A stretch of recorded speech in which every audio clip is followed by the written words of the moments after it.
यानी कि वक्त खबर दमदार का। तो चलिए करते हैं शुरुआत। नमस्कार, मैं हूं आपके साथ शीनम शर्मा। सबसे पहले आपको बताते हैं, ऑनलाइन गेम के जरिए नाबालिगों के धर्म परिवर्तन के मामले में एनआईए की टीम यूपी पुलिस की मदद कर रही है।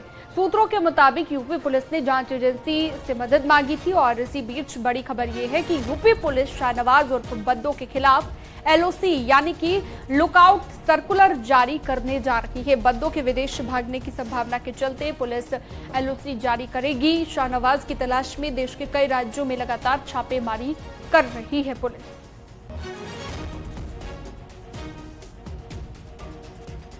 तो बड़ी जानकारी, बड़ी खबर आपको बता रहे हैं। गेमिंग ऐप से धर्मांतरण का ये मामला है और इसी मामले को लेकर यूपी पुलिस ने जांच एजेंसी से मदद मांगी है और बद्दों के विदेश भागने से पहले लुकआउट सर्कुलर जारी कर दिया गया है।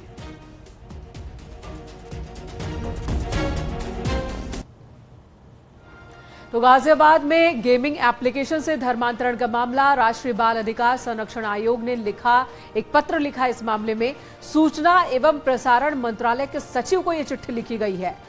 फोर्टनाइट एवं डिस्कार्ड नामक गेमिंग ऐप की जांच कर कार्रवाई की मांग की गई है। अगले 10 दिन के भीतर जांच और कार्रवाई की रिपोर्ट भी भेजने को कहा गया है। तो इस मामले में अब जांच का दायरा बढ़ता ही जा रहा है, एक्शन ज्यादा तेज होता जा रहा है। गेमिंग ऐप के जरिए धर्मांतरण का ये मामला जो कि गाजियाबाद से सामने आया था, मुंबई तक इसके कनेक्शन, फिर गुजरात और गुजरात के बाद पाकिस्तान और यूरोप तक इसके कनेक्शन सामने आए हैं। 400 से ज्यादा बच्चों का धर्मांतरण, ब्रेन वॉश किया गया इस गेमिंग ऐप के जरिए। ये बात सामने आई जिसके बाद से इस जांच में एनआईए भी जुड़ चुकी है। बड़े स्तर पर, हाई लेवल स्तर पर इस मामले की जांच चल रही है। और चलिए आगे बढ़ते हैं। मैनपुरी में बड़ा हादसा हुआ है। निर्माणाधीन मकान का छज्जा गिरा है, एक की मौत हो गई है, 2 लोग घायल हुए हैं। शहर कोतवाली क्षेत्र के ब्रिज कॉलोनी की घटना हम आपको बता रहे हैं। तस्वीरें भी आपके सामने है टीवी स्क्रीन पर। शहर कोतवाली क्षेत्र में ये घटना हुई है, निर्माणाधीन मकान का छज्जा गिरा है।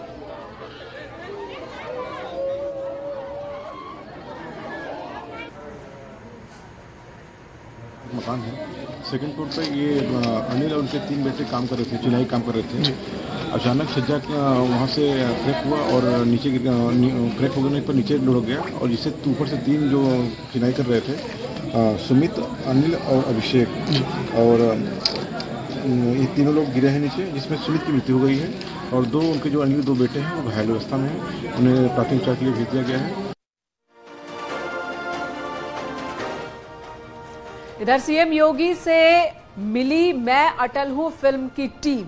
मुख्यमंत्री आवास पर यह मुलाकात हुई है। दिसंबर 2023 में रिलीज होने वाली है ये फिल्म। इस फिल्म के अभिनेता है पंकज त्रिपाठी, जिन्होंने पूर्व प्रधानमंत्री अटल बिहारी वाजपेयी की भूमिका निभाई है। प्रोड्यूसर विनोद भानुशाली, डायरेक्टर रवि जाधव, इन सभी ने सीएम योगी आदित्यनाथ से मुलाकात की है। पूर्व प्रधानमंत्री अटल बिहारी वाजपेयी के जीवन पर आधारित है। इस फिल्म का टाइटल है मैं अटल हूं। इस फिल्म में अभिनेता पंकज त्रिपाठी हैं, जिन्होंने अटल जी की भूमिका निभाई। दिसंबर 2023 में फिल्म रिलीज होनी है।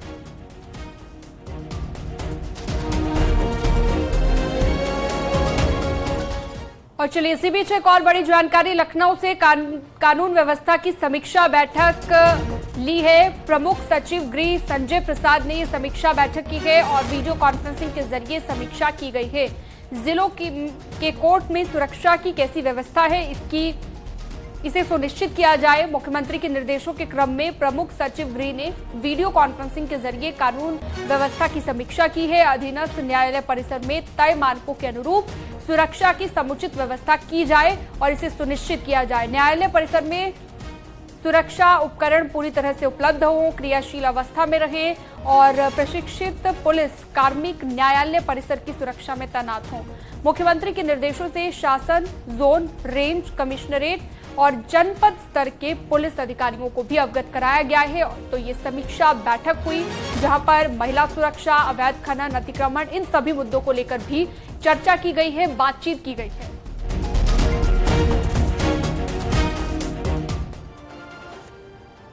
और इसी बीच गोरखपुर पहुंचे डिप्टी सीएम ब्रजेश पाठक, जिन्होंने प्रबुद्ध सम्मेलन कार्यक्रम में शिरकत की। डिप्टी सीएम ने प्रबुद्ध सम्मेलन कार्यक्रम को संबोधित किया।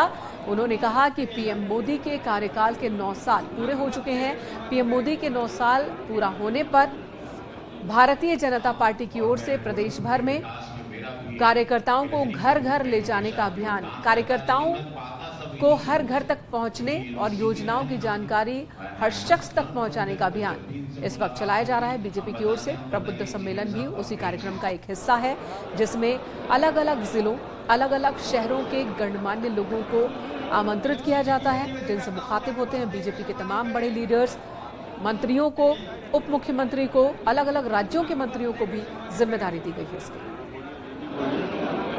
आज गोरखपुर जनपद में प्रबुद्ध वर्ग सम्मेलन है। आदरणीय प्रधानमंत्री नरेंद्र मोदी जी के कार्यकाल के 9 वर्ष पूरे हो गए हैं।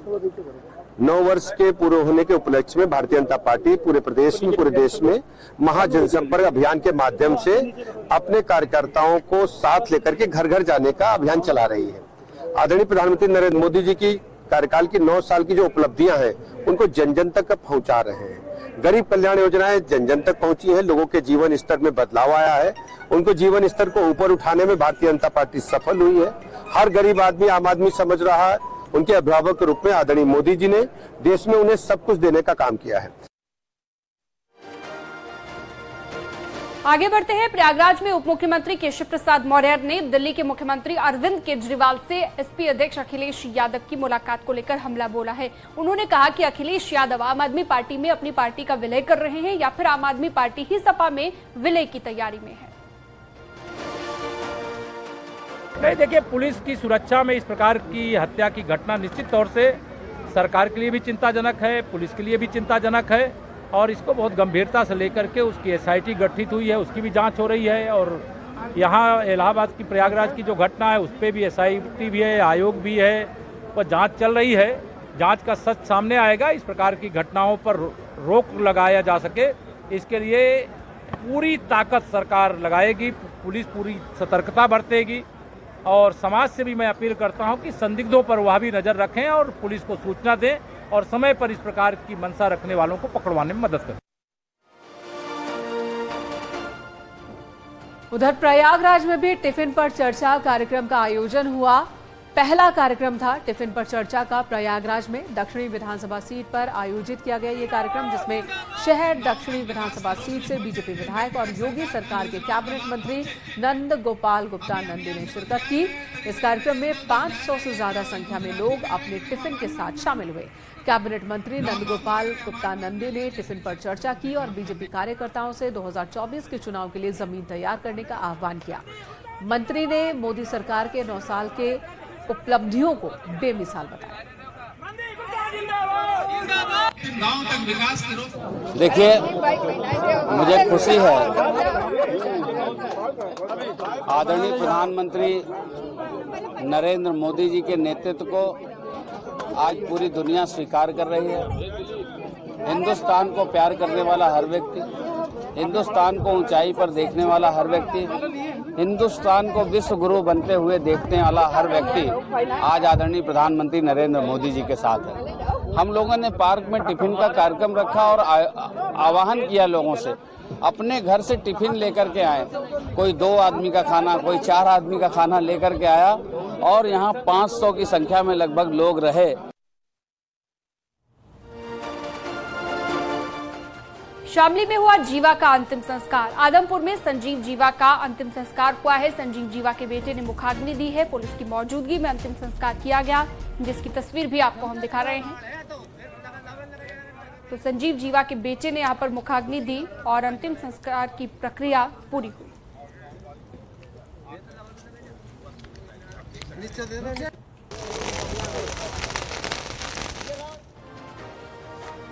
लखनऊ कोर्ट में हुई फायरिंग के दौरान घायल बच्ची से सीएम योगी आदित्यनाथ ने केजीएमयू में मुलाकात की है, उसका हालचाल जाना। बच्ची को टॉफी और बिस्किट भी दिया उन्होंने। मुख्यमंत्री ने बच्ची की मां से भी बात की है। आपको बता दें, संजीव जीवा शूटआउट में 1.5 साल की इस मासूम बच्ची को भी गोली लगी है, जिसके बाद उसे इलाज के लिए केजीएमयू लाया गया। सीएम योगी आदित्यनाथ ने शूटआउट में घायल सिपाही से भी मुलाकात की और उनका भी हालचाल जाना।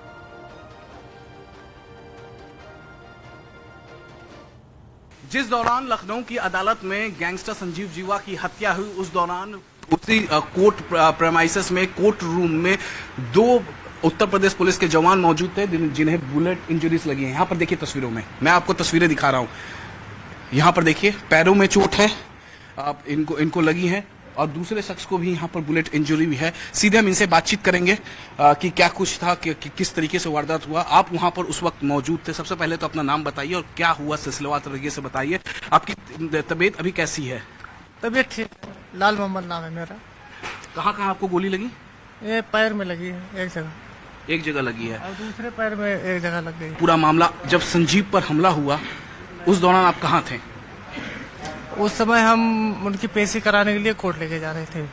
आप मतलब बाराबंकी से यहाँ पहुँचे थे? नहीं। हाँ, हमारी ड्यूटी लगी थी उनकी पेशी कराने के लिए, तो हम लोग पेशी कराने के लिए कोर्ट लेके जा रहे थे और जैसे ही कोर्ट वाले गेट के पास पहुंचे बस अचानक गोली चलने लगी।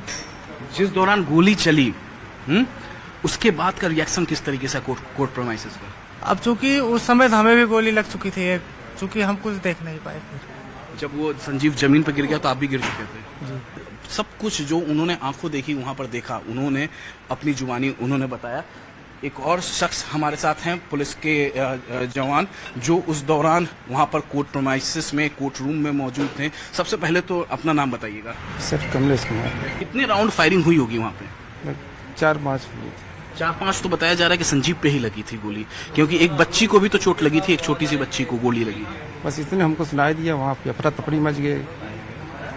उसके बाद उसको पकड़ने में हम लोग लग गए, पकड़ लिया गया। वो कितने देर का वाकया होगा ये पूरा मामला?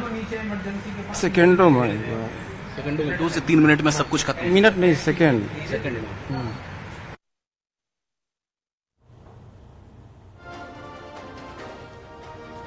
डिप्टी सीएम ब्रजेश पाठक ने लखनऊ कोर्ट में मर्डर पर कहा कि इस मामले की जांच चल रही है और जो भी दोषी है उसे बख्शा नहीं जाएगा। डिप्टी सीएम ने महाराजगंज में ये बात कही। उन्होंने यहां पर कार्यकर्ताओं को भी संबोधित किया और इसके बाद केंद्रीय वित्त राज्य मंत्री पंकज चौधरी के घर आयोजित कार्यक्रम में शामिल हुए। अपराधी पर कड़ी कार्रवाई हो रही है। कोर्ट में गोली चली है, उस प्रकरण की जांच हो रही है। जो भी अपराधी होंगे कड़ी कार्रवाई होगी, बख्शा नहीं जाएगा।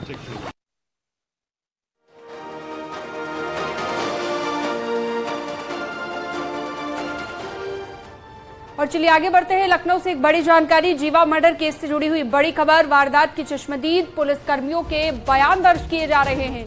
एसआईटी चश्मदीद पुलिसकर्मियों के बयान दर्ज कर रही है। लखनऊ के जेसीपी लॉ एंड ऑर्डर के दफ्तर में बयान दर्ज हो रहे हैं। ये बड़ी जानकारी, बड़ी खबर आपको बता रहे हैं। कल गैंगस्टर की हत्या हुई थी लखनऊ कोर्ट में और अब जो है उन पुलिसकर्मियों के बयान दर्ज किए जा रहे हैं जो चश्मदीद हैं, जो वहां पर उस वक्त कोर्ट परिसर में ही मौजूद थे। जज के सामने इस तरह की वारदात को अंजाम दे दिया जाता है और कल जो गैंगस्टर की हत्या हुई थी उसके बाद अब पुलिस जो कार्रवाई में जुटी हुई है, स्पेशल इन्वेस्टिगेटिव टीम भी गठित कर दी गई है और वही टीम अब चश्मदीद पुलिसकर्मियों के बयान ले रही है।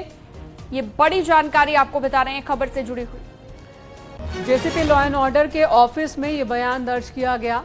जीवा मर्डर केस से जुड़ी हुई ये खबर हम आपको दे रहे हैं। ऋषभमणि त्रिपाठी हमारे साथ जुड़ गए हैं ज्यादा जानकारी के लिए लखनऊ से। ऋषभमणि, और क्या जानकारी मिल रही है? बयान दर्ज हो रहे हैं उन चश्मदीदों के, पुलिसकर्मियों के जो वहां पर मौजूद थे।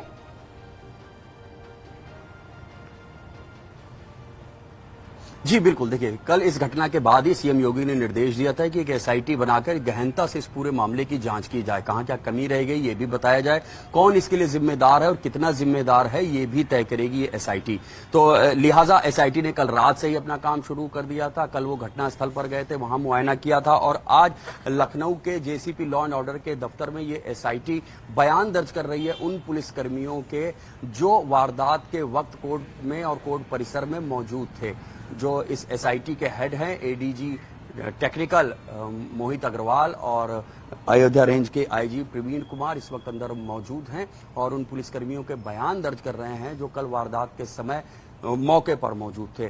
कहां से, किस रास्ते से जीवा आया, क्या शूटर वहां पहले से ही मौजूद था, जब गोलियां शुरू हुई हैं, जब फायरिंग शुरू हुई है उस वक्त क्या स्थिति थी, मौके पर किस पुलिसकर्मी ने अपनी जो ड्यूटी थी वो पूरी ईमानदारी के साथ की, किसने वहां पर मुस्तैदी बरती है, किसने लापरवाही बरती, ऐसे तमाम सवाल किए जा रहे हैं उन पुलिसकर्मियों से।